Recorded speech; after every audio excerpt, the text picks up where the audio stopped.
Hello friends, welcome to my YouTube channel and welcome to my another video.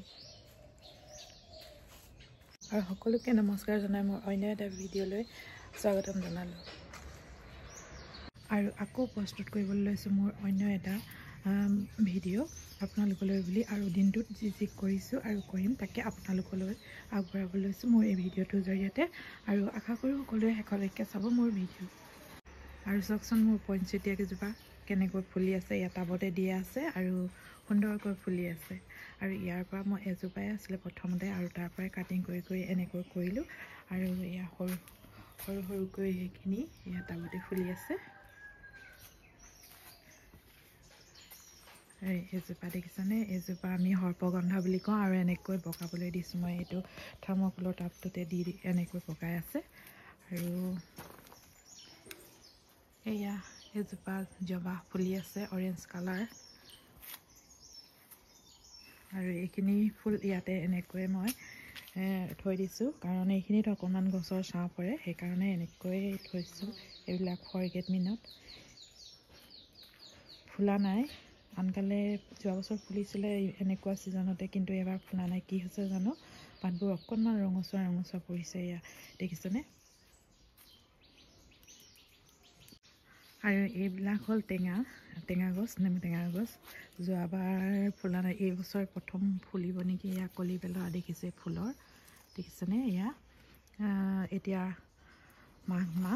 মাঘতে start হৈছে কলি পেলাবলৈ ৰখেনে নৰখে নাজানো আৰু এইবিলাক আমি কিনি আনি ৰোৱা পুলি হয় এয়া ঘৰৰ কিনাৰতে এনেকৈ ৰুই থৈ দিছোঁ সময়ত ঘৰত যদি টেঙা থাকে বহুতখিনি সুবিধা হয় পটককৈ ছিঙি আনি খাবলৈ আৰু এইজোপা পাণ ৰুইছিলোঁ পাণজোপা ইয়াতে এনেকৈ বগাবলৈ দিছোঁ পকা সূতাটোতে দেখিছেনে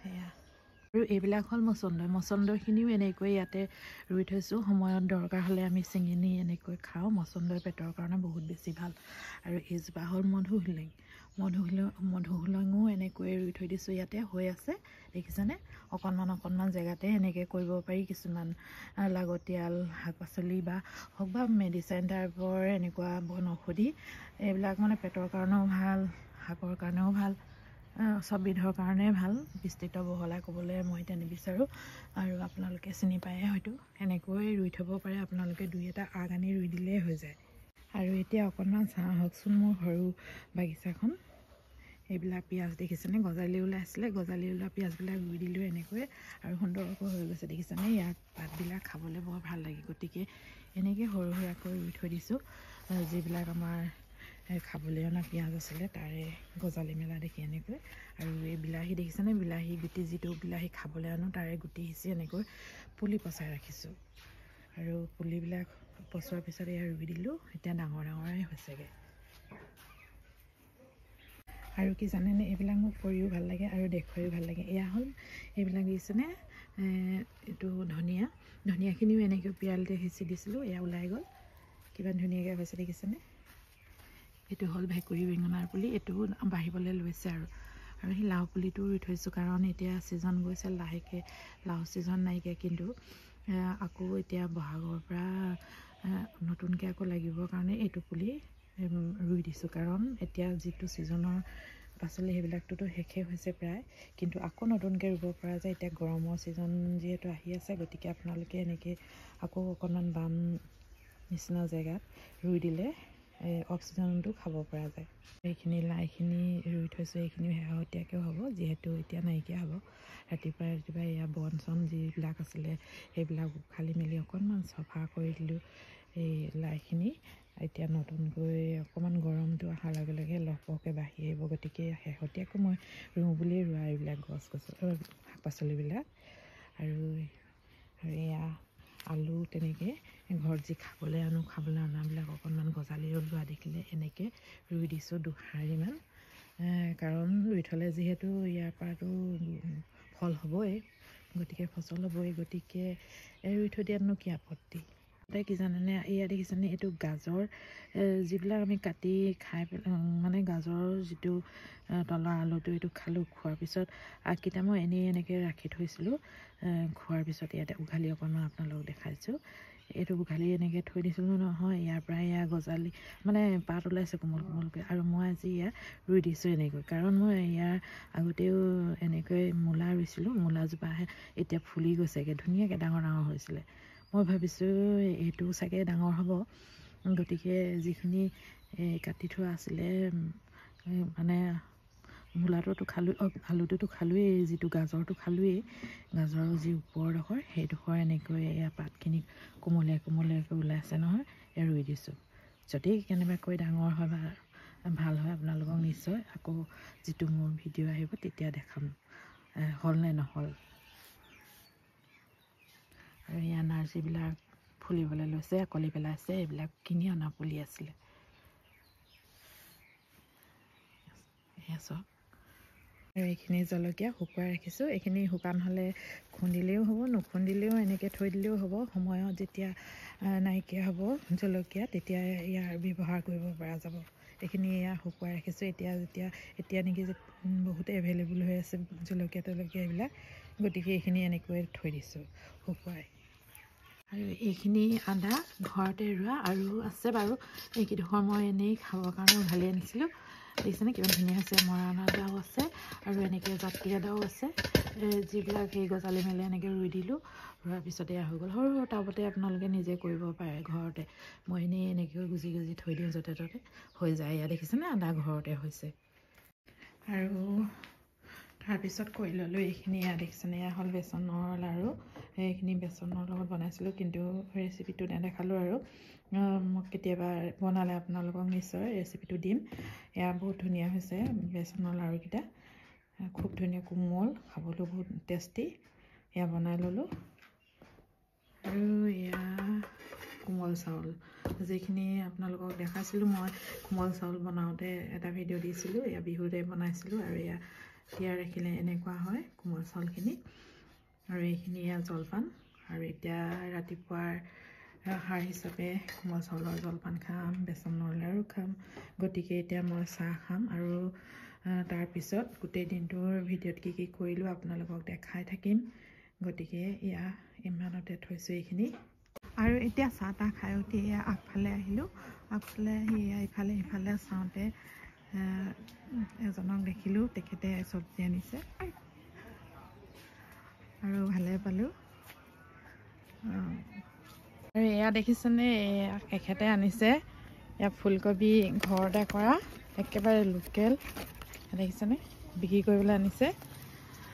আৰু এয়া কিমানকৈ লৈছে আপুনি? 30 টকাকৈ ন? ইয়াৰ পৰা লৈ লৈছোঁ। এয়া আমি যিহেতু এইবিলাকত সাৰ চাৰ ইমান দিয়া নাই, একেবাৰে লোকেল, সেইকাৰণে ঘৰত খাবৰ কাৰণে আমিও ল'লোঁ। এয়া এখেতে দূৰৰ পৰা কৰি আনিছে নিজৰ বাৰীত, দেখিছেনে কিমান ধুনীয়াকৈ। সেইবিলাক ইয়াতো আছে, কবি, এয়া জাতিলাও আছে। এয়া এনেকৈ নিওঁতে বিক্ৰী কৰি শেষ কৰি দিব। আৰু এইকেইটা আমি কিনিলোঁ, এইখিনি ফুলকবি।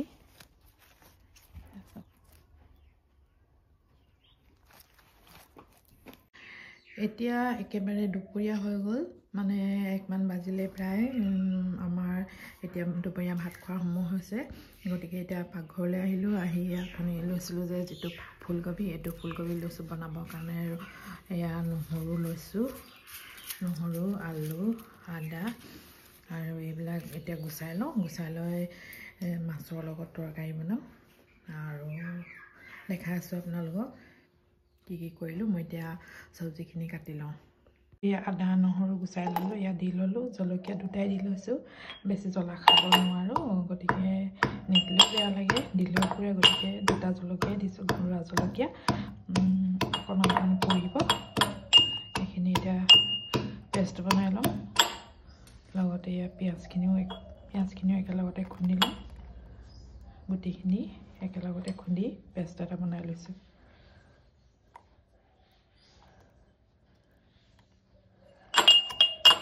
এতিয়া বনাব লৈছোঁ এয়া আৰি মাছৰ তৰকাৰী, মানে অকণমান গ্ৰেভি, ফুলকবিৰ লগত। আলু, ফুলকবি আৰু এইফালে আৰি মাছ লোকেল। আৰু এয়া কেইপিচমান আছিলে। এয়া এতিয়া মই বনাম মাছৰ তৰকাৰী। প্ৰথমতে আলু টুকুৰা ফ্ৰাই কৰিলোঁ।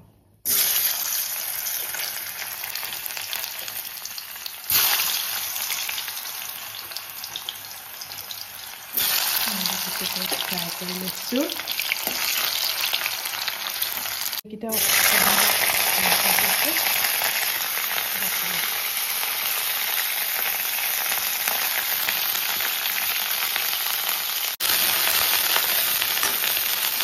এতিয়া মাছ কিডোখৰ এনেকৈ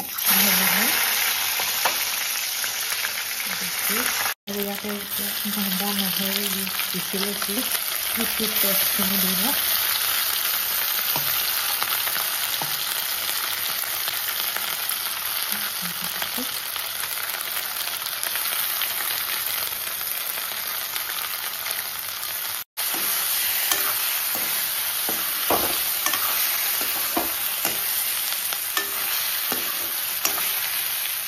di situ seperti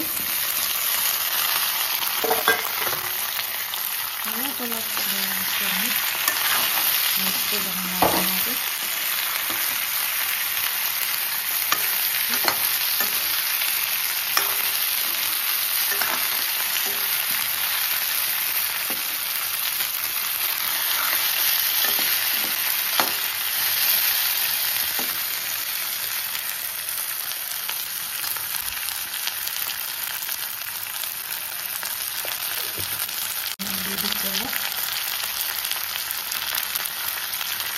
panen lagi dulu ya.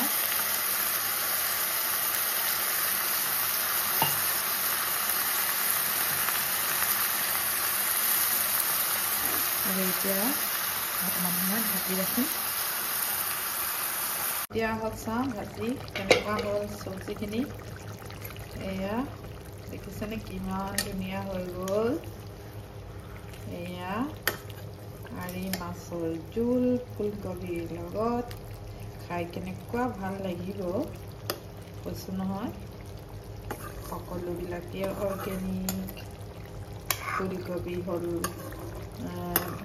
সাৰ নিদিয়া আৰু মাছও হল নদী আৰু ইয়াতে ধনিয়া দি দিম আমাৰ নিজৰ বাৰী এয়া ধনিয়া ছিটিয়াইলো ওপৰতে আৰু এতিয়া আমি দুপৰীয়া আহাৰ খাম মাছৰ তৰকাৰী আছে আৰু এফালে আছে মাটিমাহৰ জোল নতুন মাটিমাহ খাব লাগে মাঘত মাটিমাহ আমি নতুন মাটিমাহ খাওঁৱেই এয়া এতিয়া দুপৰীয়া ভাত খাবলৈ লৈছোঁ তেন্তে আমি ভাত খাই লওঁ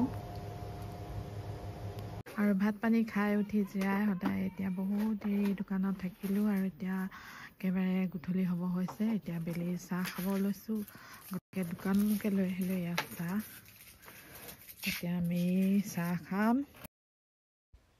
আৰু এতিয়া আকৌ গধূলি কাম বন কৰিবলৈ হ'লেই গতিকে মোৰ ভিডিঅ'টো আৰু বেছি দীঘলীয়া নকৰোঁ ইমানতে সামৰিবলৈ লৈছোঁ আৰু যদি চাই ভাল পালে নিশ্চয় লাইক কৰিব কমেণ্ট কৰিব আৰু নতুনকৈ চাইছে যদি ছাবস্ক্ৰাইব কৰি দিবলৈ নাপাহৰিব আৰু এটা নতুন ভিডিঅ' লৈ অহাৰ প্ৰতিশ্ৰুতিৰে আজিলৈ আহোঁ বাই বাই সকলোৱে কুশলে থাকক মংগলে থাকক ভগৱানে সকলোৰে ভাল কৰক